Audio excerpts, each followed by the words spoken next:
நம்மளும் அப்படியே இங்கே ஒரு கடையை ஓப்பன் பண்ணி உட்காந்துட வேண்டியதுதான். ஜம்முன்னு இருக்க இடம்.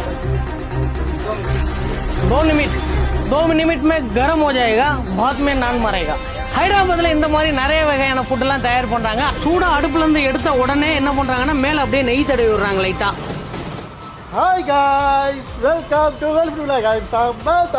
சிவகண்ணன். நாங்க இங்க ஹைதராபாத்ல தான் இருக்கோம். எல்லாருக்குமே தெரியும். போன வீடியோல நீங்க நிறைய பார்த்திருப்பீங்க. ஹைதராபாத்ல ரொம்ப முக்கியமான விஷயம் நான் ரொம்ப ஈஸியான ரேட்ல, ரொம்ப குறைஞ்ச ரேட்ல வித்தியாசமா ட்ரை பண்றாங்க. அதை தான் இன்னைக்கு நம்ம பார்க்க போறோம். முழுசா வீடியோ பாருங்க. வாங்க வீடியோக்குள்ள போலாம்.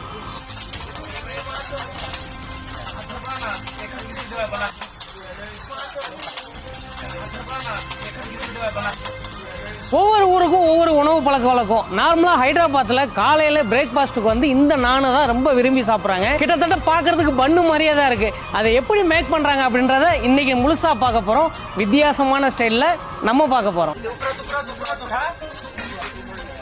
ஷீர்மால் வந்து எப்பவுமே டிஃப்ரெண்டான ஷேப்ல தான் இருக்கு. இங்க பாத்தீங்கன்னா ஓவல் ஷேப்ல இருக்கும், ஆர்டின் ஷேப்ல இருக்கும், அப்படியே டைமண்ட் ஷேப்ல இருக்கும். ஒவ்வொரு ஷேப்ல இருக்கு. இவங்க குக் பண்ற மெத்தடே கொஞ்சம் டிஃப்ரெண்டா தான் இருக்கு. பாருங்களேன்.